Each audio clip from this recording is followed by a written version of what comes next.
Hi, everyone, and welcome to the Resident Rule Breakers. I'm Kayla. And I'm Camille. And on today's podcast, we are going to be discussing the Resident episode 408 called First Days, Last Days. It was written by Tianna Langham and Chris Bessounian and directed by Edward Ornelas. Sadly, it's the last episode until April the 13th. There's March Madness, which is basketball for people who don't live in America. They have and don't follow basketball. Yeah, there's a basketball tournament even through COVID. So I don't even understand what is such a big deal about March Madness. They have to stop all the shows. I didn't even understand basketball till I was in college because I went to a school where we didn't have a football team. So they had a basketball team, and I didn't understand basketball in its extent until I went to college. So, but anyways, the episode was very jam-packed, and it's crazy. But before we get into the episode, I do want to remind people that in this meantime, in this break, you will have at least some type of connection to this show. Emily's new show, The Falcon and the Winter Soldier, will premiere on Disney Plus starting on March the 19th. So if you're an Emily fan and love Marvel and all that stuff, then you can go watch The Falcon and the Winter Soldier. It's the project she was working on prior to The Resident returning. I just wanted to leave a reminder for everybody. As everybody knows, I've been battling long-term COVID issues, and this past week, despite my birthday being last Sunday, I ended up in the emergency room on Wednesday morning with chronic pain in my rib cage from costochondritis, which is really painful inflammation of the muscles and the cartilage in the rib cage. And let's just say that I'm really drugged on a lot of high-powered pain medicine right now. I have here, like, the first topic I wrote down was that Nick returned to the hospital. It's her first day back from being injured. She comes face to face with her attacker pretty much instantly when she walks into the hospital with Conrad. They had she like literally walked in as he was being rolled in to the emergency room and stuff. So Conrad looked like he wanted to kill the guy. Actually, I don't blame him. This man almost killed his wife and his baby, so I really don't blame him. Yeah. But Billie was like set to keep an eye on her or whatever. But yeah, he coded. Well, no, he did not code. The guy like started screaming or sort of attacking the nurse who was in the hospital room helping him, and so like they had to call it Code Gray. Nick went into the room or whatever, just stop him. And then it comes to find out the guy was had something wrong with his heart. He had fluid buildup in his heart or something. They had to do a tamponade and stuff, and AJ was the one who like did the surgery. Yeah, and Dr. Leela. Yeah, the new intern. Yeah. So many storylines are all like coming together. Yeah, this episode was just really packed with a lot of storylines that all kind of interwove with each other, and so there's all that. But even while during surgery, AJ asked Mina, "Are you hesitant to do the surgery because this man almost killed Nick?" And she's like, "No, he's just another patient, you know." Yeah, which is exactly the way it's supposed to be. They can't put their emotions into it because that would be going against their oath, you know. Yeah. So but in the middle of the surgery, Mina gets called away because the medical board they inform her that they're looking into her visa issues and everything. And oh my god, like they're bringing up stuff that we forgot. Like, yeah, she was with Micah, but that was like 3 years ago. They only mentioned the clinic in her house like once and stuff, and it's like, yeah, what? It is crazy that like all these things are coming up again. I feel so bad for Mina. I really do, because she did the right thing. Like nobody could fault Mina for what she did. There was nothing that she did that was wrong, and like because she did the right thing, she's getting all the shit, and that's why a lot of people are so scared to speak out, because like this is what you get. You get like punished for speaking out. But because I think because at one point Cain is trying to back out of doing this to Mina, and Yeah, then after AJ instilled the fear of God into him. Yeah, that scene where it's Malcolm and Morris, and just like it's just so menacing. Like seeing these two big, strong black men, and it's just a powerful scene. I was just like really impressed with the acting between both of them. Yeah. Well, I mean, like it was hot. I've said it all week since like the episode aired. It was a turn on. The guy was like, the guy, I was just sitting there going like, and I rewatched it again. I was like, I don't know whether it is the silhouettes of the two guys standing there or something. And it was just like, damn, I have never seen either man look so gorgeous. and then AJ was strutting away, and I was like, God have mercy on Jesus. He is so hot. Like that was so hot. And AJ was like, you're not gonna walk away from me again next time, because he was like, you're gonna walk away from me now, go to your penthouse apartment or whatever, and settle down in like the lowest of lows or whatever, but you're not gonna walk away from me next time. And I'm sitting there like, God damn, that was so sexy. Mad, this man's coming after his girlfriend and his mentee, and yeah, I mean, Mina did the right thing, and all she wants is her visa so she can continue doing her job. Yeah, that's it. But it was so sexy. Oh, Jesus. Like it was hot. It was like hot. Let's just put it that way. But Cain is having his own issues on top of the fact that he's pursuing Mina for this whistleblower case. Yeah. He's also struggling trying to do physical therapy, and he can't even pick up a block. Yeah. And struggling to walk. So yeah, he's having his own issues, and he's like, Kit's like, you're probably never going to be able to be a doctor again. Yeah. That is, it got to be hard to hear, because that's his whole life. Yeah, but I also don't feel guilty for him. I'm sorry. Like I with that kind of like attitude that he's been having with Mina and stuff, I don't feel any sort of like bad for him, if that makes sense. And you can say that's a horrible thing for me to say. You can say whatever you want, but it's true. It's it sucks that that's what he gets, in my opinion. And I know I'm bad for saying that, but it's true. I have no empathy for that, because he lied, first of all, to his patient. Let's not forget that he lied to his patient. You know what I mean? Like at the end of the day, that's what he did. He lied to his patient.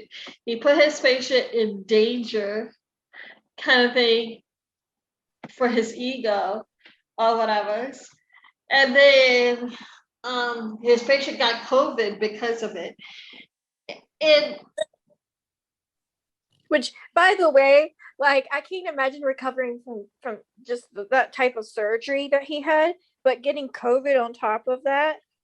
Yeah. God, that would be the most, after going through it myself, I'm sitting here going, God, that would be horrifyingly painful.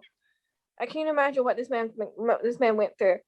So, so I don't feel bad for be suing Cain for what he is suing him for. Every right.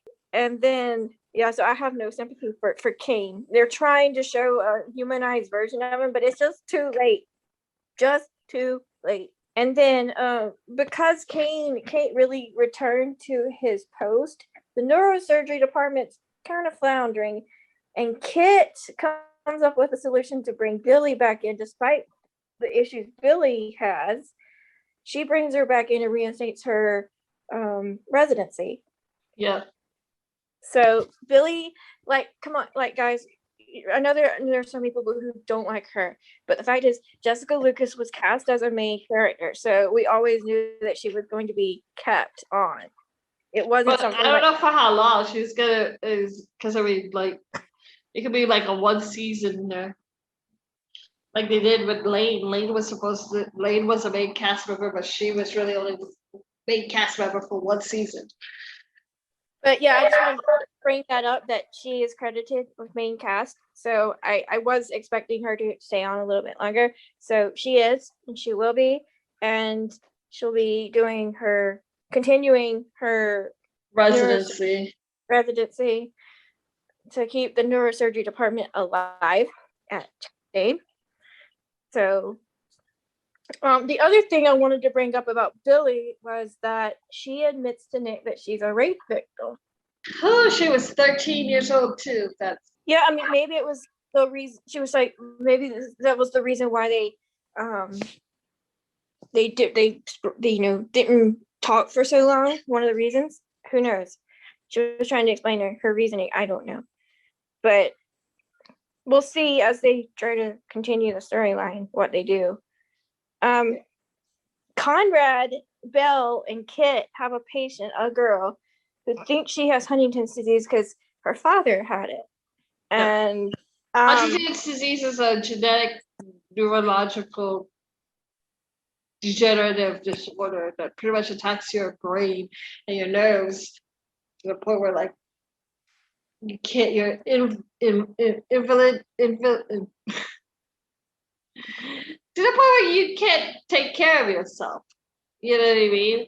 Yeah, it's very degenerative. Yeah.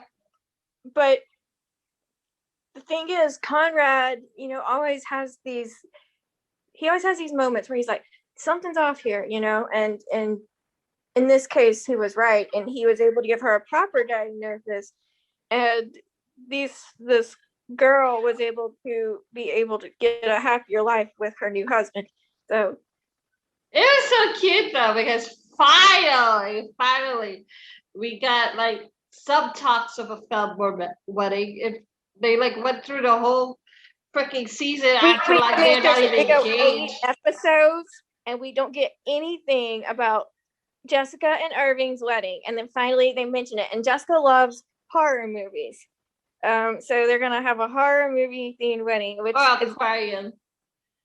But yeah, I mean, for real, because to me, I was just sitting there going like, oh, you guys finally remembered that you had another couple on the TV show that was engaged. You know what I mean? Yeah.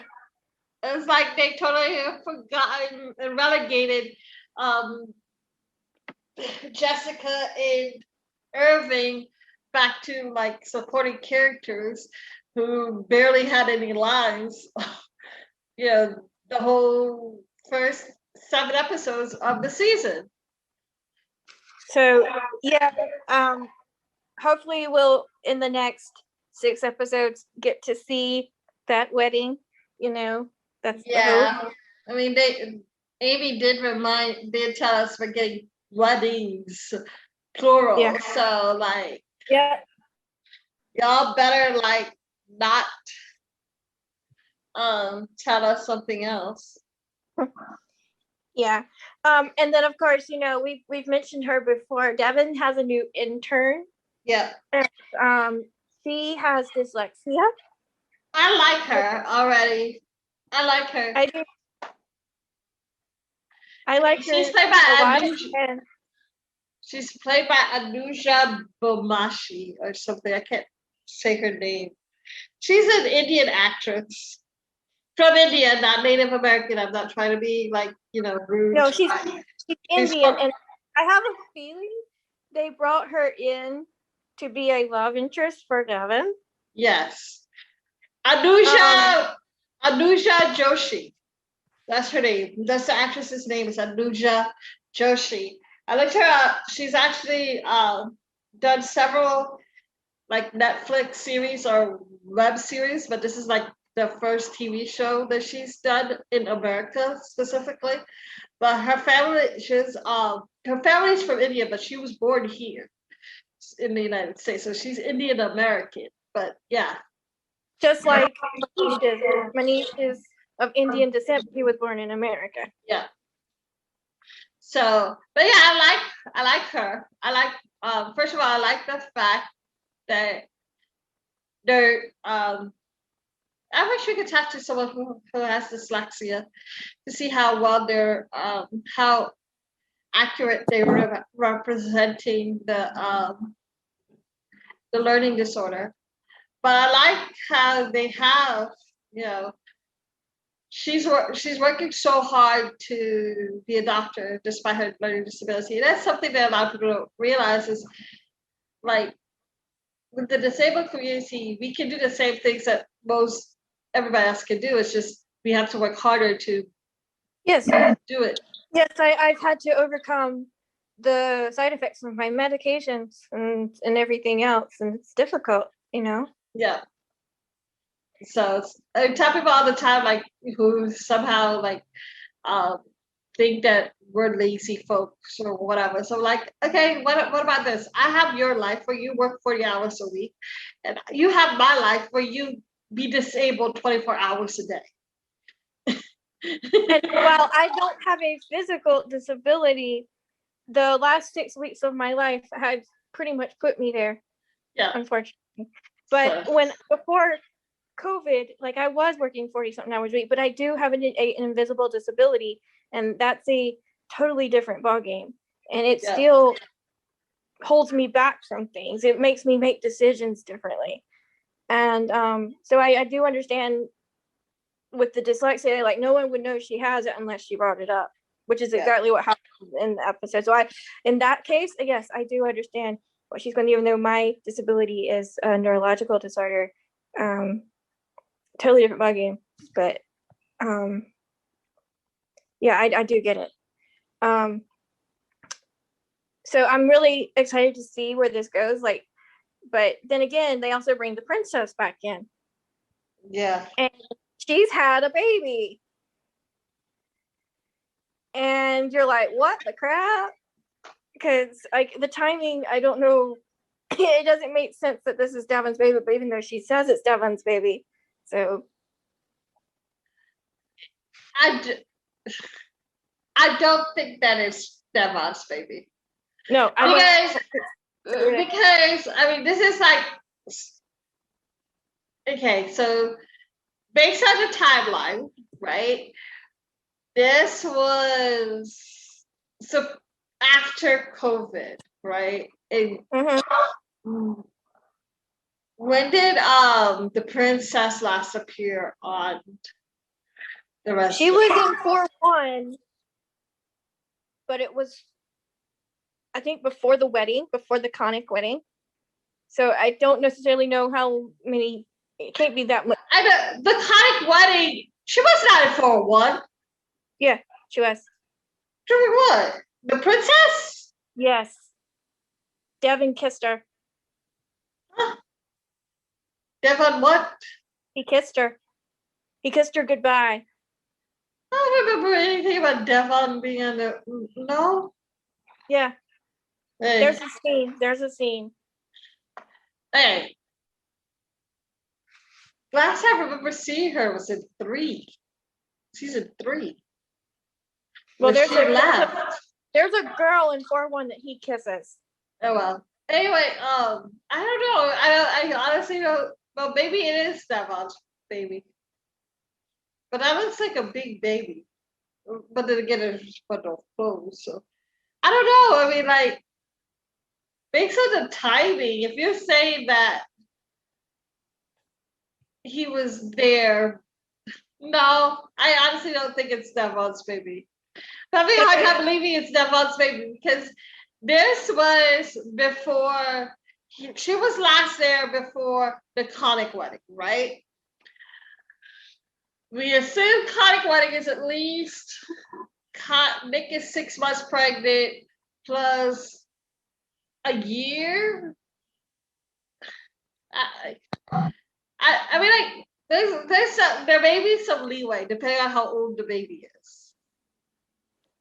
I honestly, I don't know, but like, yeah. So there's this whole thing. I'm really questioning the baby thing, like I really am. But it's also in the promo for 9, which airs obviously in a month, and so we'll see where they take this storyline. But I'm actually Remember like, that just last week I said that feel like Devon's storyline is the Bachelor. Yeah. God, yeah. Now it's the Bachelor with a baby. Yeah. Please, guys. I mean, like, I would be absolutely okay with them not having brought the princess back in and him pursuing some type of romantic something with his intern. I don't know. I don't want that either. I don't want that either. But they purposely cast an Indian actress to play this character. I saw more chemistry with him and Billie. And why does it have to be an Indian and an Indian? I'm just pointing it out. That's what they did. So I'm just pointing it out. And then they teamed her up with him. So I would rather hit him with Billie. I personally, like, there's enough mentor-mentee dating in all medical world drama TV shows things. We don't need to add another one. But I think the princess kind of complicates things, and if it is Devon's baby, like, he needs to truly prove it. So yeah, just saying. Calm worry. Yeah. But yeah, Devon, there's a lot. You are not the father. The way I watched the episode, I saw the promo and I had to rewind it a few times ago. What the world? Because I didn't watch it live. And I was just like, what in the world is this promo doing? It really is going to be interesting to see what they do with the rest of the season. I mean, they've got 6 episodes left and a lot of stuff to tie up. So have we talked about Morris and the whole, like, okay, well, there's the sickle cell patient. Did we talk about her? No, we didn't. Do you think this is the last season for Morris? I feel like they're beginning to write him off.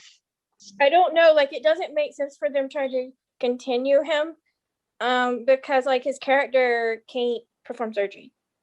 Yeah, and not just that, but I mean, like, he's Red Rock's dream boy. Red Rock is no longer there.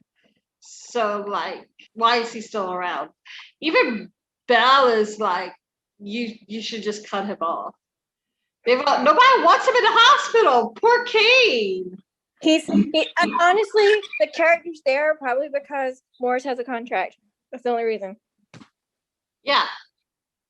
That's how I'm trying to think. I'm starting to think that, like, they're beginning to write him out.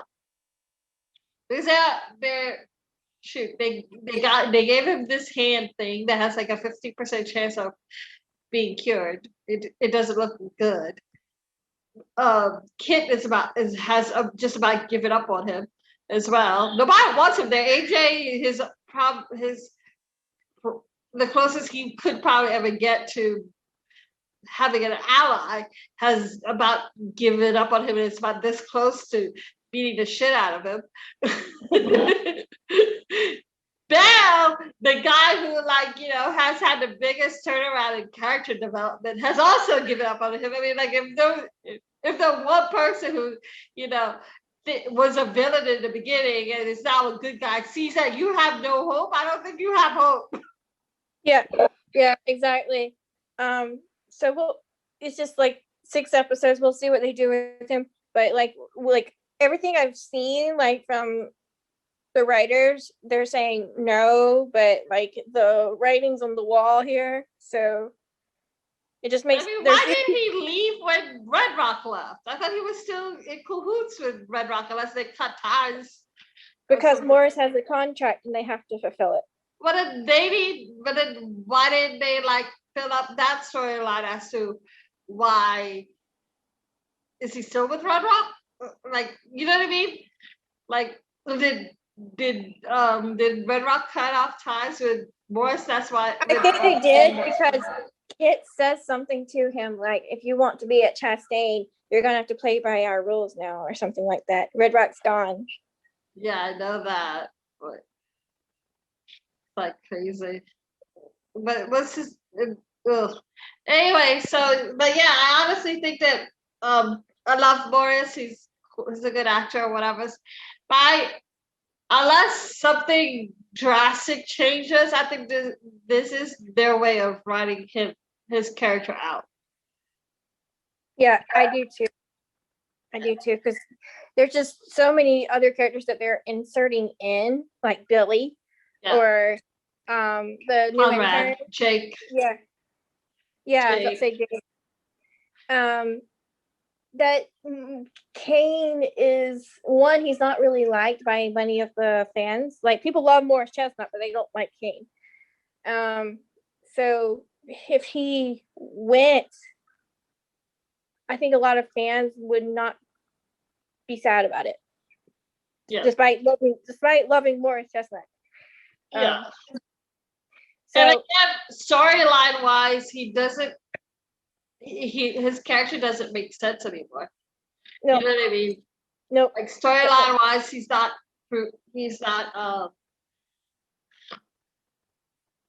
giving anything anymore. Especially like you said, if he's not a surgeon, if he's not doing surgery, what is he at the hospital for? He doesn't have a love interest. So he can't be the love interest of somebody at the show unless, you know what I mean? Yeah, I know what you mean. So yeah, there was that. But yeah, Cain comes in contact with the sickle cell patient from last week's episode, and she is, she just lets him have it, Yeah. Well, Morris is just Cain is such a complainer. Like, yeah, I feel like Kit, gives him a reality check. Like, Cain just felt so sorry for himself or whatever. So Nick was like, hey, look, your situation isn't even close to bad. You know what I mean? Mm-hmm. I try to give the characters a chance or whatever, so I try not to think badly on them, but I don't like Cain. Yeah. My girl. I told you from the beginning, like, don't mess with Mina, or else the whole fandom will just end you. Yeah, pretty much. And that's exactly what's pretty much happened. Of course, a lot of people say they're fatigued, Cain making them not want to watch the show, blah blah blah blah blah. So I do understand what they're saying. Before we go, I want to mention, obviously, we have no new episodes until April the 13th. So what we're going to do is we're still going to have podcasts, just like we did during the hiatus, during the COVID hiatus is what you want to call it. We're going to be going back to season 2 because that's where we kind of stopped. So we're going to do 2-1, 2-2. We've already done 2-3, so we're going to skip over that one. You can go back and listen to 2-3's podcast. And then we're going to do 2-4, which is the episode with Aunt Sade in it from Gilmore Girls. Yeah. And then 2-5, which is the germ. Yeah. Which is the little boy that dies, that Conrad plays the police officer and everything. And Tasso is dressed up like a germ. So yes. And then 4-9 will air on April the 13th, and that podcast will release on the April the 19th. So to try to start wrapping things up here, our Patreon account, we have it there.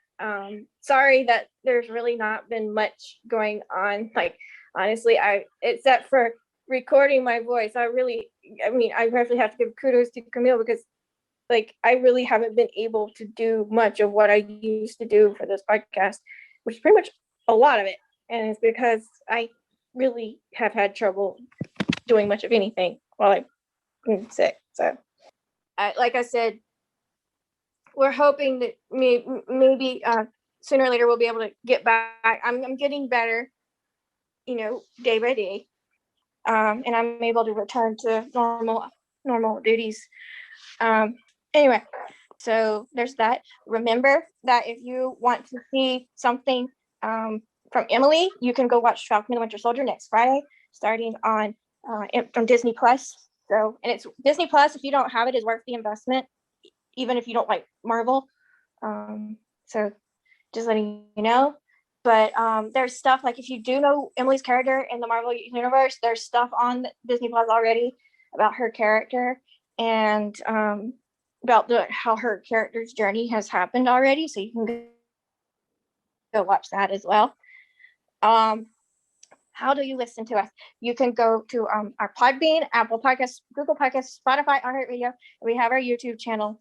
You can also email us, theresidentrulebreakers@gmail.com. Our Facebook page, which is the Resident Rule Breakers Podcast. And then there's the group, which is connected to the page. It's the Resident Fox Fans. And then our Instagram, which is at the Resident Podcast. You can go to Camille's, which is at the Resident Fox on Fox Fans. And then mine is at KB Country 37. And then of course our Twitter, which is at Resident Podcast. So there's all that. So if you don't follow us or anything on social media and you hear that, please do. And if you're in the group and you're going, there's a podcast, please go look it up.